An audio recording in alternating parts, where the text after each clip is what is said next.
രാവിലെ എണീറ്റ് വന്ന് കുതിരയെ കെട്ടിയ സ്ഥലത്ത് വന്ന് നോക്കുമ്പോഴാണ് ആ വലിയ സത്യം ഞാൻ മനസ്സിലാക്കുന്നത്. കുതിര കയറഴിഞ്ഞ് എങ്ങനെയോ രക്ഷപ്പെട്ടിട്ടുണ്ട്.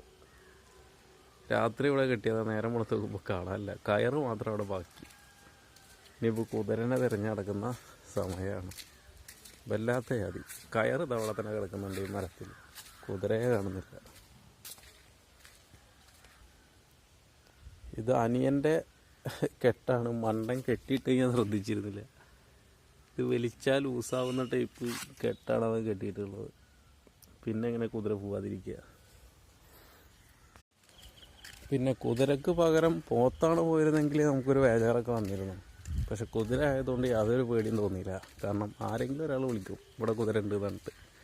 അതാണ് നമ്മളെ മലയാളികൾ. എന്തായാലും ഒരു വിളി വന്നിട്ടുണ്ട്, ഇന്ന സ്ഥലത്ത് കുതിര ഉണ്ട് പറഞ്ഞിട്ട്. അപ്പോൾ അതിനെ കെട്ടാൻ വേണ്ടി പോവുകയാണ്. ഐശോ